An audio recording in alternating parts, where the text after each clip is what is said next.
Olá, amigos, mais uma edição, a 13ª edição do Zuca e Tuga chegando com vocês. Se inscreva no canal.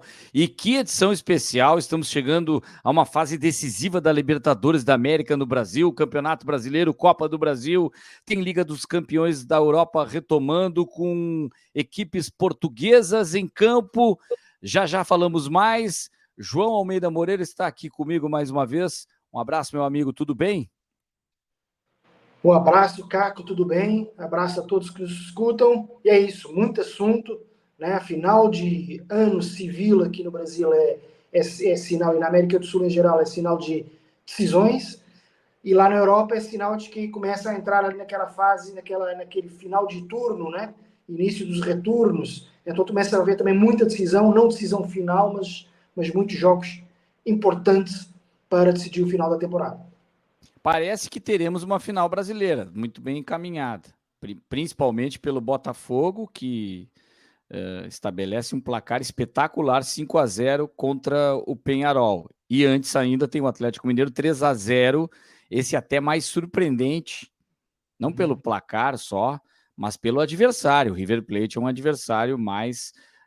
tem sido um grande adversário, apesar de não ser o mesmo River Plate, mas tem um grande técnico, o Marcelo Gallardo, assim como do lado do Peñarol tem um experiente técnico, mas que fez muita retranca, muita cera, na minha opinião, João Almeida Moreira. Isso, cera é o quê? É perder tempo, né? É o que a gente chama, lá em Portugal, a gente chama de fazer ronha. Isso aí a gente depois fala mais tarde, então, dessa diferença, né? A gente fala no Língua que nos desune, sempre temos um quadro aqui, fique até o final, para a gente tratar um pouco dessas diferenças, mas que são, às vezes, expressões semelhantes. Já falamos aqui de vestiário e balneário, que para nós brasileiros é uma coisa, para Portugal do João é outra coisa. A gente tem acostumado até a ver em algumas coletivas, o próprio Abel Ferreira muitas vezes tenta falar vestiário, mas daqui a pouco é natural falar balneário, né? Bom, mas e o jogo, João? Ou os jogos? O que te pareceu das equipes brasileiras? Bem encaminhado, com certeza, mas já dá para cravar que a final é brasileira? Olha, nunca dá para cravar, não pelo lado do Botafogo, que eu acho que aí já está garantido, né? 5-0, até a imprensa uruguaia falou, já disse adeus ao Peñarol, tipo, é impossível recuperar uma desvantagem dessas. Acho que o Peñarol eliminou o Flamengo porque jogou muito na retranca, conseguiu fazer um golzinho e defender. Agora não tem time para fazer 5 gols em ninguém, muito menos no Botafogo, jogando como o Botafogo está. Em relação ao Atlético Mineiro e River Plate, eu acho que o Atlético Mineiro vai passar, mas River Plate é River Plate, né? A gente já cansou de ver lá no Monumental, assim como na Bombonera, quando é o Boca, eles fazerem recuperações incríveis, porque são clubes com grandes camisas, torcidas muito loucas, então pode acontecer alguma coisa. De certeza que vai estar um ambiente muito hostil para o Atlético Mineiro, que conhece bem esse ambiente, pelo menos o seu treinador, Gabriel Milito, e alguns jogadores que são não brasileiros, conhecem bem o ambiente, estão preparados. Eu acho que o Atlético Mineiro vai passar, sim. Acho que o Atlético Mineiro é mais equipe. O River Plate se reforçou bem agora, nesse inverno aqui na América do Sul, não só com o treinador, mas também com alguns jogadores, mas ainda não tem um time, eu acho, né? Ainda não colou, né? As coisas no futebol a gente sabe, na vida, né? A gente sabe que as coisas demoram um pouquinho. Às vezes não basta ter os ingredientes, é preciso os ingredientes começarem a marinar juntos para a coisa funcionar. E o Atlético Mineiro já tem um ano de trabalho do Milito, praticamente, 10 meses. Então eu acho que é muito mais equipe, ganhou 3-0, enfim, quase certeza que vamos ter mais uma final entre clubes brasileiros, que vem sendo, aliás, a norma aqui na Libertadores, né? A América do Sul cada vez mais é um continente de um país só no futebol, tá sendo um domínio. Eu ainda hoje li uma matéria em que em nenhum outro continente há um domínio tão grande no país só. Nem na Oceania, né? A Oceania lá, onde joga a Nova Zelândia, porque a Austrália joga, os clubes australianos jogam na Ásia, pela Ásia, nem a Nova Zelândia tem tanto domínio, nem em nenhum outro continente há um domínio tão grande como o brasileiro aqui na América do Sul.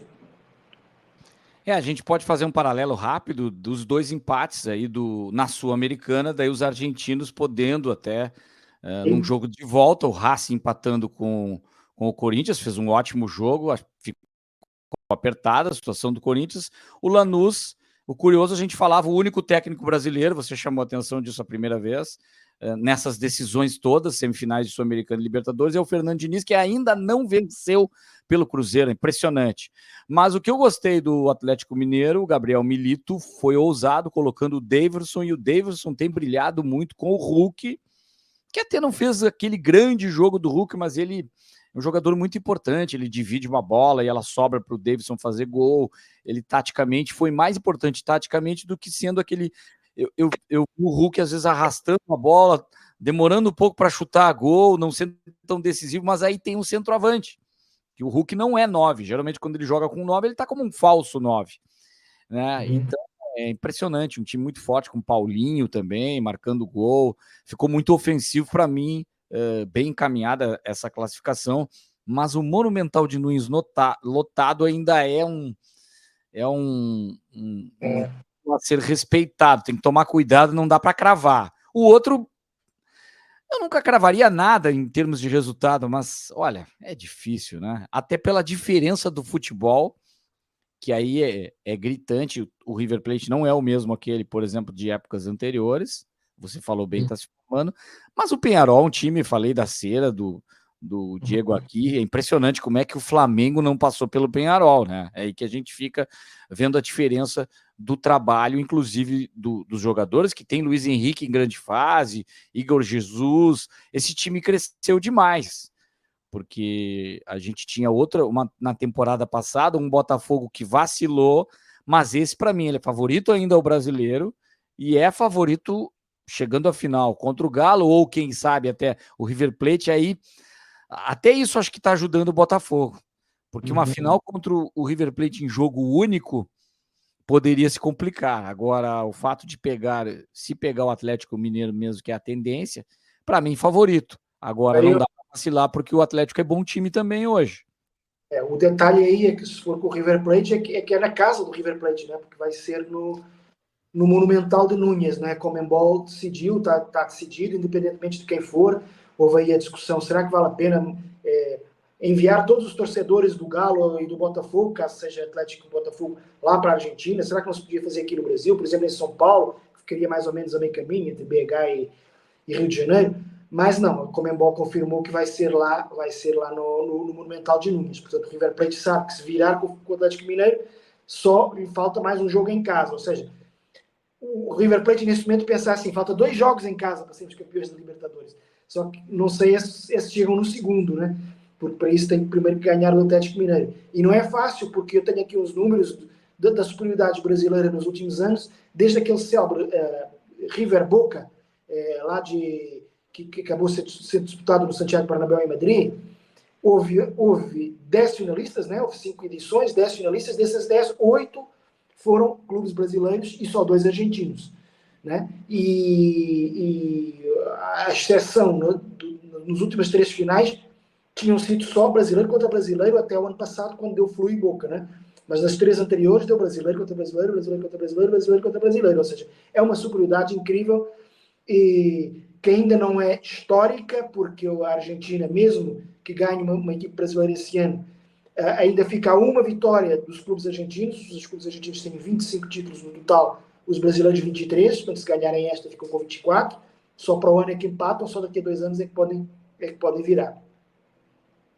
O que é interessante nessa estatística também dos últimos anos é que no mapa da Libertadores a gente não vê nem equipes de outros países que figuravam também. O próprio Uruguai era tradicional e vira e mexe tinha uma equipe chilena, uma equipe do Paraguai, equipes equatorianas. A gente não tem, o mapa é praticamente Brasil pintando a Libertadores de verde e amarelo e depois vem a Argentina. As demais equipes muito distantes, até essa chegada do Peñarol já é muito. Já é muito. Em 2016 foi a última vez que tiveram clubes não brasileiros ou argentinos, que foi uma final, por acaso, sem nenhum deles, que foi Atlético Nacional da Colômbia com a Independiente del Valle do Equador. Ou seja, Colômbia e Equador em 2016. A partir daí, nada mais. Agora, se falava muito de uma conspiração que parece que não acontece, que o Alejandro Domingues, que é o presidente da Confederação Sul-Americana, ele é paraguaio, torcedor do Olímpia, do Paraguai. Se o River Plate for campeão da Libertadores, o Olímpia que vai para o Mundial. Então se criou essa expectativa. Eu vou dizer uma coisa, eu não duvidei disso, sabe por quê? Eu fiz um jogo na pandemia do Internacional eliminado pelo Olímpia do Paraguai. E havia só dirigentes do Internacional, numa parte da arquibancada, isolados, com máscaras, aquilo, nós da imprensa, e havia uma cabine, umas tribunas da Conmebol, de dirigentes da Conmebol. A decisão foi para as penalidades. Quando o Olímpia cobra a última penalidade, agora não recordo também a memória, mas quando ele se classifica e elimina o Internacional, a vibração na cabine da Conmebol é uma coisa impressionante. Ninguém ficou contido. Como era um ambiente restrito, mas eles esqueceram que tinham jornalistas ali, dirigentes do Internacional. Ficou muito chato aquilo. Os caras com blazer da Conmebol e vibrando como se fosse assim a torcida do Olímpia. Se abraçavam, uma coisa enlouquecedora. Não teve roubo, não teve nada, foi limpa a classificação. O Internacional mereceu ser eliminado por uma retranca com cera do Olímpia no Beira-Rio. Mas que eu não duvidava de algo nesse sentido, desejo. Agora, uma conspiração para que o River Plate vença, até agora não vi nada em arbitragem, não vi nenhuma vantagem, tanto que foi atropelado pelo Atlético Mineiro. Agora, uma coisa é certa, João, o Arthur Jorge hoje é o nome, o treinador do momento dos estrangeiros, né? No futebol brasileiro é o que está tendo melhor desempenho. Se a gente colocar só brasileiros é uma coisa. A gente falou do Roger, que está confirmando isso, ganhando mais um Grenal, o primeiro dele, né? Na verdade, o Inter ganhando 4 Grenais consecutivos, e ele vence o Grêmio com muita autoridade, uma troca de passes, enfim, mas o Arthur Jorge está me lembrando o período de outro Jorge, o Jorge Jesus no Flamengo. Dá para fazer essa comparação? Dá para fazer essa comparação, né? A gente viu o Botafogo jogar, como jogou agora e como jogou já em outras ocasiões para o Brasileirão e para a Libertadores, e ver que é uma equipe fantástica, é uma equipe vibrante, tão vibrante como esse Flamengo de Jorge Jesus de 2019, né? A diferença nesse momento é os títulos. O Botafogo está quase a ganhar o Brasileirão, o Botafogo está quase a ganhar a Libertadores, mas o Flamengo de 2019 do Jorge Jesus ganhou o Libertadores e ganhou o Brasileirão. E depois ainda ganhou mais alguns títulos, mas só no ano seguinte, né? Mas, portanto, já era o Flamengo de 2020, né? Em relação ao Flamengo de 2019, nesse momento a diferença está nos títulos, porque em termos de qualidade de jogo, ofensivo, etc., eu acho que o Botafogo não deve nada ao Flamengo do Jorge Jesus. Jogador por jogador, não sei qual é a sua opinião, Caco. Também não haverá assim, uma grande diferença, né? Não, mas eu ainda vejo que o elenco do Flamengo tinha jogadores naquela época, e ainda tem, né? O Gerson, por exemplo, um grande jogador. Tem o Marlon Freitas, que está jogando demais, um jogador espetacular da equipe do Botafogo, mas tecnicamente o Gerson, pegar aquele Gerson ainda melhor, na minha opinião. Aí tu vai para individualidade, né? O Luiz Henrique está jogando muito, mas eu me lembro que o Bruno Henrique jogava muito por uma ponta à esquerda, o Luiz Henrique joga mais pela direita. Ele é mais ou menos invertido, né? Aí tem o Almada, ótimo jogador, o Savarino, camisa 10, mas o Savarino não joga mais que o Arrascaeta aquele. O Igor Jesus é mais um centroavante, ele lembra mais o Pedro e não tanto o Gabigol, que era o jogador à época, né? Aí tem o Bastos, um estrangeiro, mas eu gostava demais do Pablo Maria, que ele jogava demais. Então eu vejo ainda tecnicamente. Aí tu tem o Alex Telles e Felipe Luiz, hoje técnico do Flamengo. Olha que curiosidade, tão jovem já é técnico, né? Um discípulo de Jorge Jesus. O Felipe Luiz mais jogador. Talvez na direita o Rafinha e Vitinho, eu posso colocar o Vitinho, né? Então aí por aí vai. Eu ainda acho até o conjunto ainda, o time do Flamengo, aquele mais time que o do Botafogo. Mas ele está se encaminhando. Quem sabe o título não dá isso, e certamente o John Textor não vai parar de contratar, vai melhorar ainda mais esse elenco, que é o que assusta o Flamengo. Exato. Você falou do Almada, pode ser mais ou menos comparável com o Everton Ribeiro, né, daquele tempo. Faltou esse jogador. Aí, pelo potencial que está tendo o Almada, pode ter uma vantagem para o Almada, mas o Everton Ribeiro, o do Bahia, hoje é muito bom jogador, mas naquela época ele voava. É que o entrosamento, o encaixe, já tinha um certo tempo aquele grupo, e o Jorge Jesus encaixou de uma maneira ofensiva extraordinária. É que se a gente pegar, pensar esse jogo do Peñarol, é uma atuação espetacular do time como um todo, mas uma fragilidade do adversário. Só que, coincidentemente, na mesma data, naquele ano, né, desse jogo, o Flamengo aplica 5-0 no Grêmio. Uhum. Ele passa pelo Grêmio, é interessante, ele passa pelo Grêmio e pelo Internacional naquela Libertadores, né? Ele empata 1-1 e depois 5-0, o Internacional é 2-1 e também um empate por 1-1. Um pouquinho mais apertada a passagem pelo Internacional, mas era mais time que o Inter também. Agora o adversário facilitou demais a vida do Botafogo. Só que o Botafogo não para de crescer, ele pode até ultrapassar esse futebol do Flamengo. Agora, ninguém ultrapassa nada se não confirmar. O principal é aquilo que você falou, João. É título. Tem que ganhar títulos. E tem aquela maneira, tem uma coisa curiosa, o torcedor do Botafogo até tem medo de falar, aquela botafogada que se fala, né? Será que... acredito que agora, com o time que tem a qualidade, não tem mais isso. Isso é meio que um folclore, é porque também não tinha grandes times. Faltava alguma coisa. Olha, o Tiquinho Soares é bom jogador, mas o Igor Jesus muito mais. O Tiquinho hoje é banco do time, ele era o cara do Botafogo que vacilou pro Palmeiras. E era o Eduardo também, né? Carlos Eduardo, hoje em dia. Eduardo, bom jogador. Não. Deu muito lugar para vários jogadores. Agora, essa questão fica no ar, né? Do mesmo jeito que a gente está aqui discutindo, acho que quem nos ouve também pode discutir nos comentários quem é melhor, Botafogo de 2024 de Arthur Jorge ou o Flamengo de 2019 de outro Jorge, também português, o Jorge Jesus. É uma dúvida aí boa, né? Uma ótima dúvida. A propósito, o Jorge Jesus, que está longe, está lá no futebol árabe e retomou, a gente fala com a questão do futebol brasileiro, retomou o Neymar voltando a jogar, né? Uhum. Pelo Al Hilal contra o Al Ain, que é do Hernan Crespo, argentino. E é a equipe que tirou a invencibilidade depois de 34 vitórias consecutivas, foi isso? Que teve.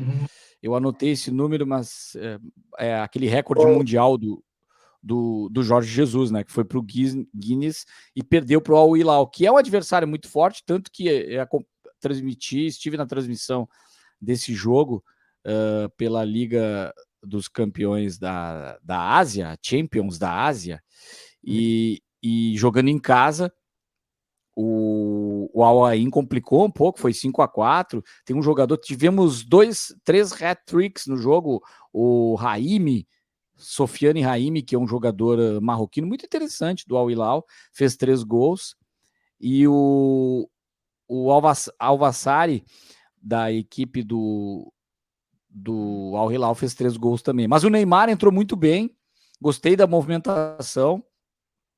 E no dia seguinte tivemos aí o Cristiano Ronaldo também. Aí um jogo mais apertado, jogando em Dubai contra a equipe, a maior campeão do futebol do Irã, o Esteghlal do Irã. O Al Nassr, que é treinado pelo italiano Pioli, vi um jogo mais apertado, mais difícil. Começou com o Ângelo, um atacante brasileiro, e não com o titular. Ele poupou o jogador, o Talisca, que até estão falando que o Palmeiras pode repatriar o Talisca, ótimo, entrou muito bem o Talisca, mas o Cristiano Ronaldo mais apagado, achei apagado o Otávio também, que jogava no Porto, não sei se um certo desinteresse. O Cristiano Ronaldo, claro, ele apareceu, cabeceou, enfim, mas há uma diferença assim que não sei se você concorda também, o futebol árabe é muito ruim pro perfil do Neymar. Já pro Cristiano Ronaldo eu não vejo, porque o Cristiano está no seu objetivo de marcar 1000 gols, né? E o Neymar não tem esse objetivo. O Neymar tem que se recuperar de uma lesão para acelerar o seu processo de retomar a seleção brasileira. O próximo jogo é dia 5 e dia 1º agora, o Dorival já tem que convocar a seleção brasileira. Então ele tem aí 29 minutos do Neymar, que teve um chute a gol, praticamente não tocou na bola, mas deu para ver que tem movimentação. E para mim o Neymar, só pelo que ele é e representa, já tem que ser convocado. Agora, ele vai renovar o contrato, se renovar, metade de 2025. Para mim, o Neymar tinha que aproveitar esse momento, por mais que ele ganhe quase um pouco mais de 2 milhões de reais por dia no seu contrato, e imagina, jogou apenas o 6º jogo por causa das lesões que teve. O Neymar, para mim, tinha que aproveitar e não renovar e jogar ou no futebol brasileiro ou num clube europeu mais competitivo nessa arrancada para a Copa do Mundo. Senão ele vai estar muito atrás. O Cristiano Ronaldo, aí que eu te pergunto, como é que ele está no futebol, na seleção portuguesa? É que, para mim, o Cristiano ele tem uma disciplina técnica e física tão alta que sempre que ele chega no mesmo nível quando ele está com seus pares de Portugal. E quando ele está com seus pares do futebol árabe, que tem muitos jogadores árabes e alguns de baixo nível, principalmente na defesa, aí ele cai um pouquinho de rendimento, mas não vai deixar de fazer gols.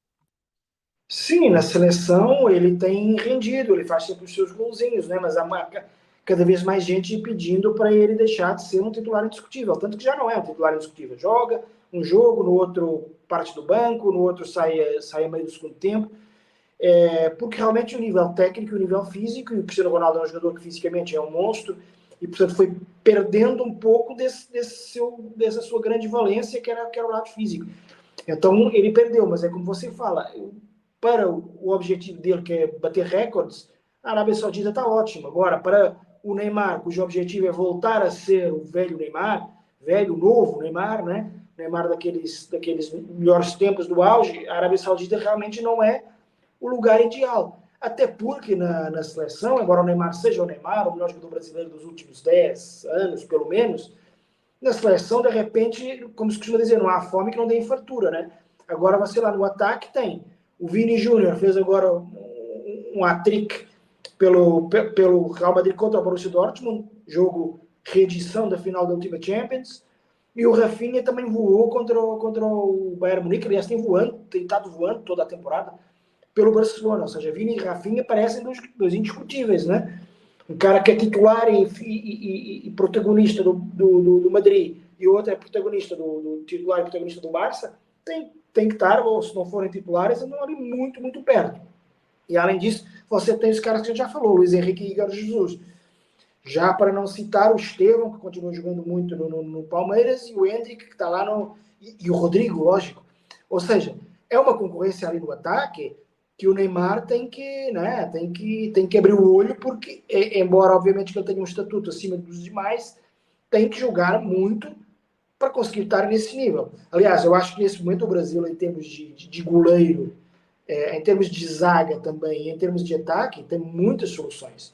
Os problemas, os pontos fracos, eu não gosto de falar fracos, porque no Brasil há tantos jogadores de qualidade que não são bem fracos, mas os que estão abaixo é os laterais, que não falta ali alguém ali que pega ali aquele lateral que a gente diga, pô, esse cara é indiscutível, e o meio campo, né? Porque tem jogadores bons, o Bruno Guimarães, o André, o Gomes, lá, todos que jogam em Inglaterra, o Paquetá, claro, o Andreas, mas falta ali um ou dois que a gente diga, não, esse cara é ali o dono do meio campo. Então, voltando ao ataque, eu acho que o ataque é aquele onde o Dorival tem mais soluções e, portanto, o Neymar tem que abrir o olho para, se quiser ser titular e protagonista da seleção brasileira. É importante essa questão. Ele ficou 1 ano e 4 dias fora, é muita coisa, né? Mas eu vejo que ele é um jogador que pode acelerar esses jogadores que você citou. Ele ajudar o Estevão, o Hendrick, o próprio Vinícius Júnior, que com esses 3 gols aí, praticamente cravou o protagonismo para ser eleito o melhor jogador do mundo. Sim. Mas mesmo assim, o Neymar vejo com muita importância o jogador que pode...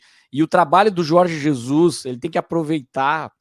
O Jorge Jesus também pode ajudar o Neymar isso sim, na parte mental, de confiança, posicionamento, Para mim, o Neymar tinha que ficar mais próximo do gol agora nessa fase final de carreira, podemos dizer assim, essa arrancada final de carreira. Porque ele sempre foi um artilheiro, ele é o maior artilheiro já da história da seleção brasileira. Então é impressionante, ele tem aí 79 gols em 128 jogos.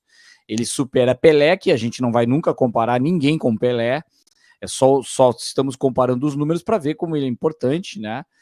O Pelé marcou 77, mas em 91 jogos. Aí a gente já vê a diferença do aproveitamento do Pelé, né? Num período até que poderia marcar mais gols, enfim, mas é impressionante como o Neymar pode ser importante. Mas os próximos capítulos dirão, o Brasil tendo aí jogos importantes pela frente, Venezuela e Uruguai, e é bom que ele volte nesse período, e talvez seja importante essa administração do Dorival, né? Com o jogador de que em alguns jogos ele vai ter que ficar no banco, ele vai ter que aceitar ficar no banco. Essa é a grande questão, né? E quem ficou no banco assistindo de camarote, campeonato europeu, muitas coisas. O Sporting, como é que foi o Sporting estando entre os 8? Eu posso falar depois um pouquinho do Benfica que perdeu, João. O Sporting ganhou na Áustria, Sturm Graz. Em teoria seria um dos adversários mais fracos que o Sporting jogar. Mesmo assim é o campeão austríaco, enfim, é um clube razoável, né? Mas passeou, né? Essa que foi a grande diferença, que o Sporting jogou com muita tranquilidade, fez 2 gols, um do Nuno Santos e o segundo do Gyökeres, que finalmente, porque a Liga dos Campeões tem outro tipo de vitrine, começa a ser falada, inclusive em Inglaterra, né? No programa da CBS, o Thierry Henry, que dispensa apresentações, o Jamie Carragher, ex-zagueiro do Liverpool, e o Micah Richards, ex-lateral do Manchester City, da seleção inglesa, tiveram elogios do gênero, esse cara é o homem, this is the man, eles falaram, e grande jogador, disse o Thierry Henry. Na BBC falaram que o Gyökeres conduziu a vitória do Sporting, o The Sun, tabloide inglês, chamaram de posto de força, ou seja, o Gyökeres começa realmente a revelar como um jogador dos mais cobiçados da Europa, porque é realmente um jogador extraordinário, você se conhece tão bem como eu, porque faz muitos jogos do Campeonato Português, ele é um cara claramente acima do futebol português, de qualidade, de rendimento, e que é comparável ao Haaland, né? Assim, até do jeito de jogar futebol. A diferença é que o Haaland é estrela desde os 17, 18, 19, é mais novo que o Gyökeres meio que andou escondido até chegar à segunda divisão inglesa no Coventry, dar nas vistas, sim, mas ao ponto apenas de ir jogar no campeonato periférico como é o campeonato português. Agora, claro, que há times tipo Arsenal, Manchester United, Atlético de Madrid, Paris Saint-Germain e outros que se fala que podem estar na lista para tentar contratá-lo. Vamos ver. Entretanto, em relação a estar entre os 8 da Champions, eu acho que eu falo com muitos sportinguistas, conheço bastantes, né?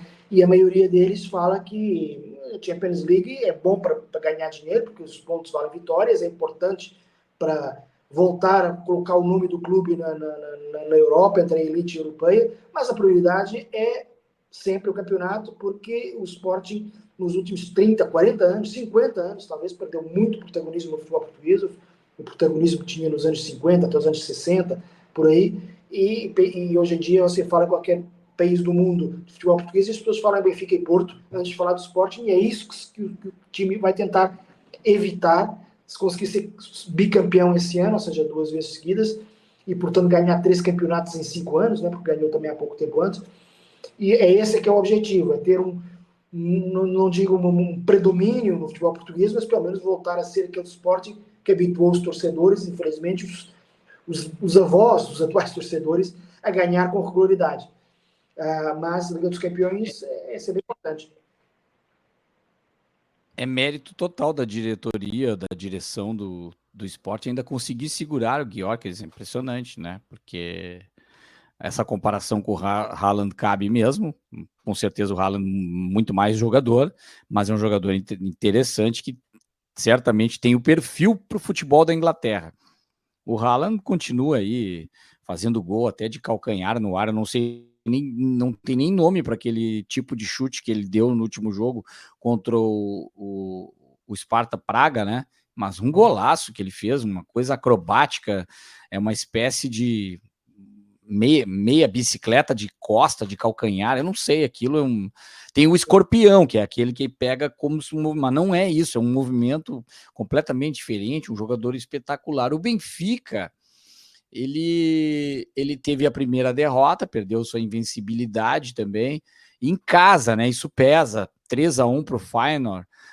O Arthur Koglu segue marcando gols, mas o time foi atropelado, problemas na defesa, e um garoto holandês, o Milambo, Antônio Milambo, de 19 anos, arrebentou com o jogo, fez 2 gols, um jogador muito promissor do futebol holandês, que acabou fazendo a diferença, uma equipe que foi mais cirúrgica, melhor, e acabou comprometendo um pouco o Benfica com a sua escalação tradicional, não havia nada de diferente. Eu ainda entendo que o Pavlidis não é ainda aquele jogador que se esperava, ele tem feito jogos irregulares, e aí só comprova uma coisa, João, que a melhor equipe portuguesa e acima ainda do Benfica. Eu tô curioso para ver o clássico quando tiver o primeiro duelo dos dois, porque sem dúvida alguma o Sporting é mais equipe hoje em todo o futebol português, está muito, muito acima pelo trabalho do seu técnico, enfim, e está começando um trabalho também. A gente falou do River Plate, lá da Argentina, é um início de trabalho também do Bruno Lage. Ele vai oscilar, ele não vai toda hora se dar bem assim, e ele tem que arrumar, principalmente também o seu meio de campo, ainda não está enquadrado o meio de campo, que teve jogadores importantes brasileiros na história aí, né, do meio campo do Benfica, jogadores conhecidos, folclóricos, ex-jogador do Palmeiras, que a gente vai destacar hoje, né, João? Isso mesmo. Na rubrica do cromo da caderneta, ou então o álbum de figurinhas, né? O Amaral, o excelente meio-campo, volante Amaral, que era um jogador. No Brasil não adianta defini-lo, todo mundo conhece. Jogador de garra, de luta, incansável, uma espécie de N'Golo Kanté, né? Aquele jogador da seleção francesa hoje, que não parava, estava em todo lado, lutava. E com uma técnica razoável, evidente que não era um jogador criativo, não era um jogador de drible, mas que sabia mexer a bola. Ele jogou no Benfica em 1996, por empréstimo do Parma. Era uma época, daquela época da Parmalat, né? Que o time base era o Parma. E o Benfica também teve patrocínio da Parmalat nessa época, também fazia parte desse grupo. E então o Amaral chegou lá por empréstimo. Só que, entretanto, à medida que o período de empréstimo estava chegando no final, os torcedores do Benfica ficaram tão ídolos do Amaral, do carisma dele em campo e fora de campo, que lançaram uma campanha chamada Fica Amaral, que era uma campanha, que era um peditório, né, em que todos os torcedores iam tentar dar dinheiro para fazer com que o período de empréstimo fosse alargado. Um dos caras que colocou dinheiro para esse peditório foi o próprio Amaral, porque ele também queria ficar no Benfica. Então colocou dinheiro para ele próprio ficar no clube. Ele próprio conta essa história, né? Mas acabou por não dar e ele acabou por voltar ao Parma, para a grande tristeza do Benfica naquela época. Eu vi uma entrevista recente do Amaral, onde ele disse que o Gustavo estava no Benfica depois, em fases melhores. Aquela fase era uma fase ruim do Benfica, estava sem dinheiro, não conseguia ter craques, ou quando conseguia era assim por empréstimo, como ele. Então, mas ele ficou com um sentimento muito forte pelo Benfica, tanto que ele não fala as palavras Porto e Sporting, ele só chamou o inimigo. Ele continua super benfiquista, assim, fanático, embora tenha estado pouco tempo, mas deu para tentar que fizesse uma vaquinha para ficar com o Amaral, a torcida do Benfica. Mas não foi campeão pelo Benfica, não teve títulos, né? Porque esse Benfica realmente era um Benfica que estava em crise, tinha alguns jogadores bons, mas não conseguiu ter, não conseguiu ter. Mas ele como jogador, se a gente for colocar o período do Palmeiras, muito bom.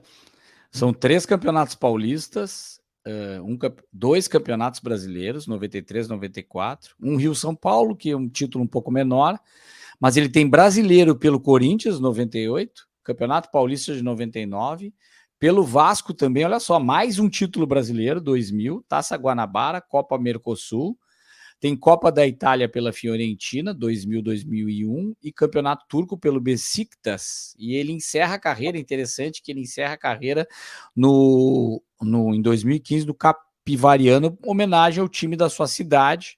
Ele começa a carreira já no Palmeiras, mas ele faz essa homenagem encerrando a carreira. Aí depois ele tem um lado folclórico também, ele participou da Fazenda, programa da Record, foi naquele de máscara da Globo, que sai um boneco e tu não sabe quem é, ele brinca na internet, podcast, ele é muito brincalhão, muito divertido, né? E um jogador interessante nesse aspecto também, ele é um cara que todo mundo gosta do Amaral, é um cara legal da resenha que se fala, um cara muito divertido, muito querido pelos colegas jogadores sempre, né? Tem muitas histórias para contar de bastidores também. E foi coveiro de profissão, né? Isso também dá um certo folclore acrescido a ele. E é um jogador que, quando passou em Portugal, acho que todo mundo gostou dele, por mais que ele suasse muito a camisa do Benfica. Acho que os torcedores do Porto e do Sporting, quando ouviam falar depois das entrevistas, é difícil não ficar encantado por essa grande figura que é o Amaral. Fala, Caco, desculpa. Não, complete, João. Não, e o Amaral não era um jogador de perder tempo, de fazer cera, um jogador bem. Ah, exato, eu ia chegar nesse ponto. E não era de fazer gols, né? Mas até ele podia ficar ganhando tempo com troca de passes, posse de bola, enfim. Mas aí o língua que nos desune hoje, a gente traz aqui que o brasileiro fala fazer cera, que foi o que fez o Peñarol contra o Botafogo. E em Portugal, então, é diferente. É fazer ronha. Fazer ronha. E eu até fui ver, né? Porque essas coisas a gente tem que pesquisar um pouco, né? Fui ver aqui, deixa eu mostrar aqui. Tá grande esse dicionário, hein? Dicionário da Língua Portuguesa Contemporânea da Academia de Ciências de Lisboa. Editora Verbo. Esse dicionário eu fui ver cera e fui ver ronha. E, curiosamente, entre os vários significados das duas palavras, em ambos aparece fingir que se trabalha sem se fazer nada. Que, no fundo, é isso, né? Tanto no ronha como no cera. Eu até pensei que no cera eles colocassem parênteses, como é um dicionário de Portugal, em parênteses brás, que costuma ser quando atenção, que é mais usado no Brasil, não é? No português do Brasil. Mas não, eles nem colocaram brás. Em Portugal também se usa, portanto, o fazer cera. Só que não é tão comum, tanto que eu, que sou português, nunca tinha ouvido falar até chegar ao Brasil. Lá a gente fala de fazer ronha. Fazer ronha é essa história de cair no chão, perder tempo, levantar, demorar para fazer a substituição, demorar para sair, querer sair para o outro lado quando o árbitro manda sair para o lado mais próximo, etc. Que é o fazer cera aqui no Brasil, é o encerar. O encerar, né, aí não sei se a expressão cabe, não tem ele não é um jogador encerado, não tem isso, mas me parece que ronha pode ser chamado de jogador ronhento, ou time ronhento. Existe Ronhento, essa expressão. ronhoso, parece aqui no dicionário também parece ronhoso. Só que tem ronha. Ronhoso. Eu tenho um pouco de dúvida da questão, tem a palavra rinha, né, que é mais briga, né? Rinha de galo, por exemplo. E eu não sei se não ouvi já, no Rio Grande do Sul, se eu não me engano, tem muitas expressões que o Rio Grande do Sul usa. O ronha é uma confusão também, deu ronha, deu confusão, deu briga. Mas eu posso estar fazendo essa confusão com rinha. Se tiver um gaúcho aí que já ouviu e quiser me ajudar nisso, a gente está querendo que você entre nos comentários, se inscreva no canal, assista os últimos os episódios anteriores, já estamos no 13º episódio, pode sugerir pautas, também entrevistas que teremos aqui, nomes que vocês gostariam que a gente entrevistasse. À medida que vão passando os episódios, a gente vai aprimorando junto com a participação de você que está aqui inscrito no canal. Muito obrigado. Obrigado também, João, por mais um episódio. A gente volta com a 14ª edição e muita coisa para falar nessa arrancada final do futebol pela Europa, pelo mundo e principalmente também essa arrancada de Libertadores aí que está muito interessante. E o Brasileirão, Não sei se o Palmeiras não vai ser campeão de novo. Aí é assunto para o próximo programa, João. Um abraço. Obrigado. Um grande abraço, Caca. Assunto não falta, nem em Portugal e muito menos no Brasil. Um abraço a todos.